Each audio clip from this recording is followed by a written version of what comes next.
결코 혼자가 아니다. 결코 혼자가 아니다라는 제목으로 말씀 전하겠습니다.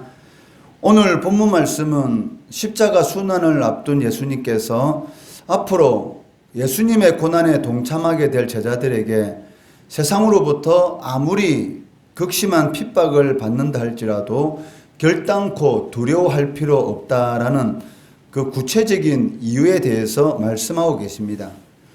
예수님의 제자들, 즉 성도들은 필연적으로 세상에서 환난을 당하게 될 것입니다.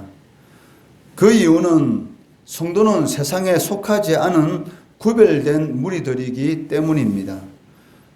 성도들이 세상에 속하였으면 세상으로부터 핍박을 당하지 않겠지만 세상으로부터 구별된 거룩한 무리들이기 때문에 이 세상으로부터 핍박을 당하는 것은 당연한 것이다 라고 말을 하고 있고, 심지어는 필연적이다 라고 말씀하고 있다는 것이죠.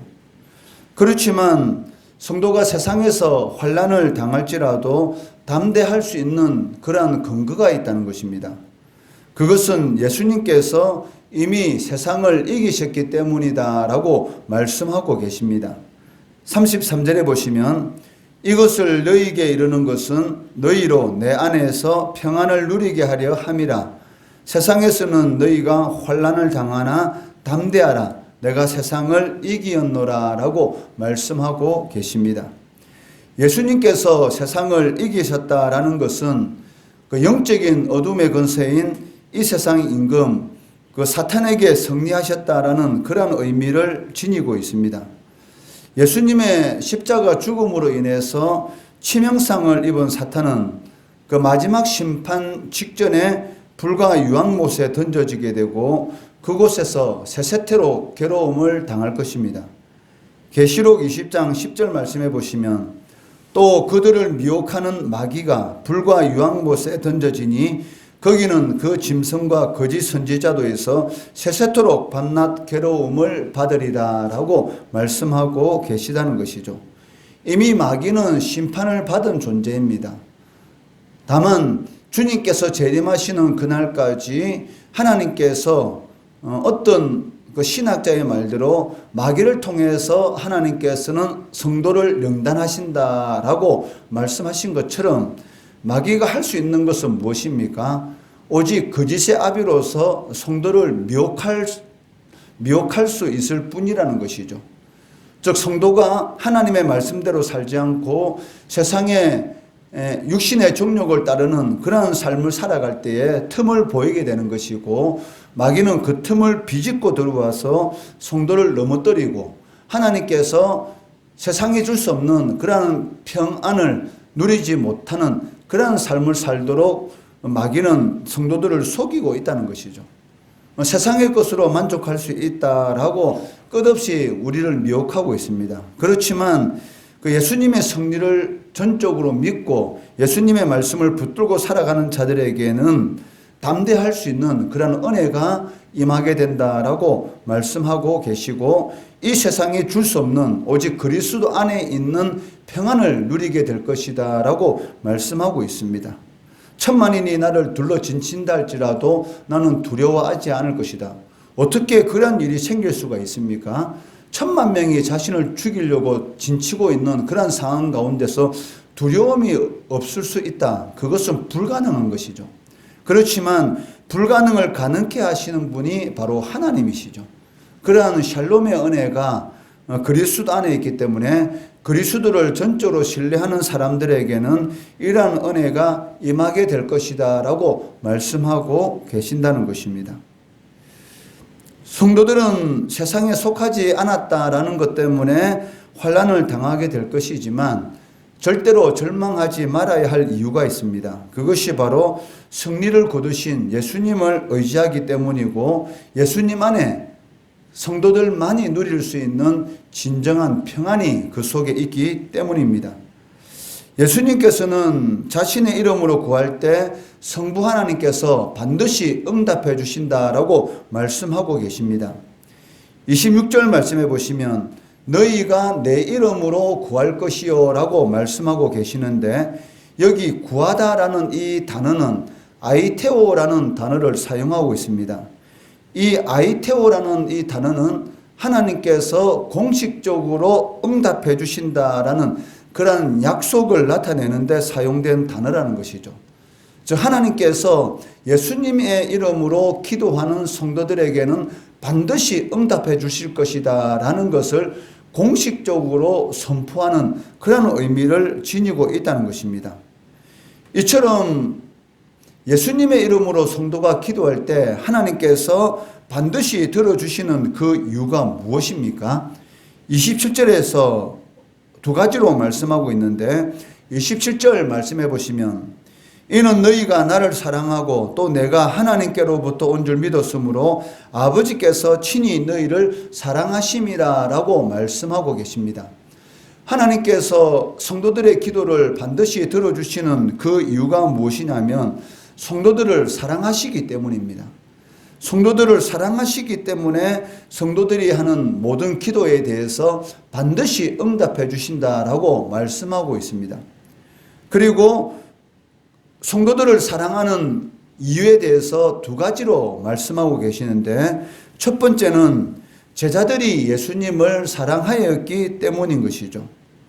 27절 말씀해 보시면 이는 너희가 나를 사랑하고 즉 제자들이 예수님을 사랑하였기 때문에 하나님 아버지께서 성도들을 사랑하시는 것이고 두 번째는 제자들이 예수님을 믿었기 때문이다라고 말씀하고 있습니다. 또 내가 하나님께로부터 온 줄 믿었으므로라고 말씀하고 계시다는 것이죠. 그러니까 첫 번째는 제자들이 예수님을 사랑하였고 두 번째는 제자들이 예수님을 믿었기 때문에 하나님께서 성도들을 사랑하신다라고 말씀하고 계시다는 것이죠. 이 말은 무엇을 의미하고 있습니까? 하나님은 반드시 성도들을 사랑하시고 성도들의 기도에 대해서 응답해 주십니다. 그런데 다른 의미로 이 말씀을 우리가 보게 된다면 성도들이 예수님을 사랑하지 않고 성도들이 예수님을 진정으로 믿지 않는다면 하나님 아버지께서 성도들의 기도에 대해서 응답하시지 않는다라는 그런 의미를 지니고 있다는 것이죠. 우리가 하나님께 기도할 때에 그 기도 응답을 받을 수 있는 그 길이 무엇이냐면 주님을 사랑하는 겁니다. 그리고 주님을 진정으로 믿고 그 이름으로 하나님 아버지께 기도할 때에 하나님께서는 반드시 응답해 주신다라고 말씀하고 계신다는 것이죠. 하나님의 사랑을 받기 위한 그 필수 조건이 있는데 그것이 무엇이냐면 예수님에 대한 사랑 그리고 믿음이 하나님의 사랑을 받는 자의 필수 조건이다라는 것을 우리는 알 수가 있습니다. 혈통 신분하고는 전혀 상관이 없다는 것이죠. 그 사람이 목회자의 자녀라고 아니면 중직자의 자녀라고 그 자녀들이 하나님의 사랑을 받는 것이 아니라 그 사람이 예수님을 진정으로 사랑하고 믿고 있는가에 따라서 하나님의 사랑을 받게 되는 것이고 하나님의 기도의 응답을 받게 된다라고 말씀하고 있다는 것입니다. 제자들은 예수님을 사랑했습니다. 그렇지만 예수님의 십자가의 죽음을 앞둔 시점에서 제자들은 예수님을 버리고 각각 흩어지게 되는 그러한 일들이 일어나게 됩니다. 32절에 보시면 보라 너희가 다 각각 제 곳으로 흩어지고 나를 혼자 둘 때가 오나니 벌써 왔도다. 그러나 내가 혼자 있는 것이 아니라 아버지께서 나와 함께 계시느니라 라고 말씀하고 계시다는 것이죠. 제자들이 예수님을 버리고 도망간 것은 제자들이 예수님을 사랑하지 않아서가 아니라는 것이죠. 다만 인간적인 연약함, 예수님을 사랑하지만 전혀 생각하지 못했던 그러한 시험이 다가올 때에 그것을 준비하지 못했기 때문에 그 순간적으로 이 목숨에 위협받는 그러한 상황 가운데서 예수님을 버리고 도망가게 되는 그러한 일들이 일어나게 되었다라는 것을 우리는 알 수가 있습니다. 결국 예수님은 혼자서 이 힘든 싸움을 싸우실 수밖에 없었다는 것입니다. 그러나 사람의 눈으로 보기에는 예수님이 혼자인 것처럼 보였지만 실질적으로 예수님 혼자 계신 것이 아니라 예수님 곁에는 하나님 아버지께서 함께 하셨다라고 말씀하고 계십니다. 아버지께서 나와 함께 계시느니라 라고 말씀하고 계시다는 것이죠. 이 말씀을 통해서 우리는 무엇을 알 수가 있습니까? 오늘 이 시간도 하나님의 뜻을 추구하는 자들, 즉 예수님께서 하나님의 뜻을 쫓아서 십자가의 죽음으로 나아갈 때에 사람들은 예수님을 버리고 도망갔지만 하나님 아버지께서는 끝까지 예수님과 함께 계셨고 십자가의 고난을 감당할 수 있는 그런 은혜를 베풀어 주셨고, 그를 통해서 사망의 권세를 깨뜨리고 모든 만민들이 그 앞에 무릎을 꿇는 그러한 종기의 역사가 일어나는 것을 보게 된다는 것이죠.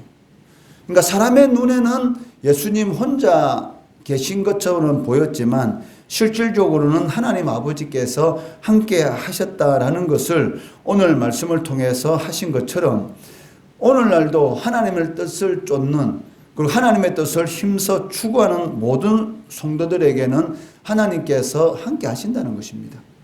우리들은 임마누엘 하나님을 너무나 원합니다. 하나님께서 나와 함께 하시고 내가 사망의 음침한 골짜기 같은 가운데 있을지라도 불과 물이 나를 침몰하지 못하는 그러한 은혜를 누리기 원한다는 것이죠. 그렇지만 그러한 은혜를 모든 성도들이 다 누리기를 원하고 있지만 하나님의 뜻에 전적으로 순종하는 그러한 성도들은 보기가 힘들다는 것입니다. 그러나 오늘 말씀을 통해서 하나님의 뜻을 힘써 추구하는 자들, 어떤 상황 가운데 있을지라도 하나님께서 기뻐하시는 그러한 삶을 살아가기 위한 그러한 결단을 하고 살아가는 성도들에게는 반드시 하나님께서 함께 하시고 혼자 내버려 두지 않는다라고 말씀하시는 것을 볼 수가 있습니다. 욥은 극심한 고난 가운데서 하나님께서 자신을 버린 것 같은 그러한 고통 가운데 있었습니다. 그렇지만 하나님께서 버리신 것이 아니라는 것이죠. 하나님께서 욥과 항상 함께 계셨지만 하나님의 섭리 가운데에서 욥이 고통 가운데 있을 때 그 고통이 마치 하나님의 고통이신 것처럼 실질적으로는 함께하고 계셨다는 것입니다. 그것을 우리가 어떻게 알 수가 있습니까?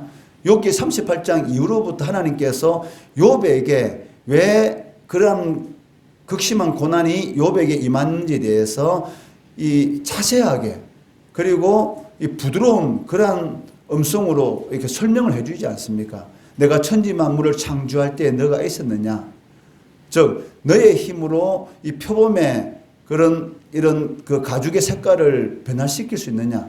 인간이 할 수 있는 것은 아무것도 없지 않느냐라고 하면서 하나님의 이 섭리에 대해서 자세히 설명해 주시고 욥이 이런 모든 것들을 두 배로 회복해 주시고, 그리고 이런 자식의 10명을 다시 이렇게 출생할 수 있는 그런 은혜를 누리게 하시는 것을 보게 된다는 것이죠. 결코 하나님의 뜻을 추구하는 자들에게 하나님께서는 혼자 버려두시지 않는다. 어떤 상황 가운데 있을지라도 하나님께서 함께 하신다. 비록 자신의 태에서 자식을 잃는 그런 그런 어머니가 있을지라도 하나님께서는 절대로 잊지 않는다라고 말씀하신 것처럼 하나님의 뜻을 추구하는 자들의 삶 가운데 하나님께서는 항상 함께 하신다는 것이죠. 그렇기 때문에 우리가 신앙생활을 하는 가운데 때로는 고독한 싸움을 싸우게 될 때가 있습니다. 신앙 때문에 욕을 들어 먹을 때도 있고 신앙 때문에 피해를 받을 때도 있습니다. 그렇지만 주님께서 어떤 상황 가운데 있을지라도 함께 하신다라는 그 말씀 붙드시고 실망하거나 낙심하지 말아야 된다는 것이죠. 임마누엘 하나님이 함께 하심으로 형통하였다라는 그러한 은혜가 우리의 삶 가운데, 우리 성도님들 삶 가운데 항상 충만하시기를 주의 이름으로 축원합니다.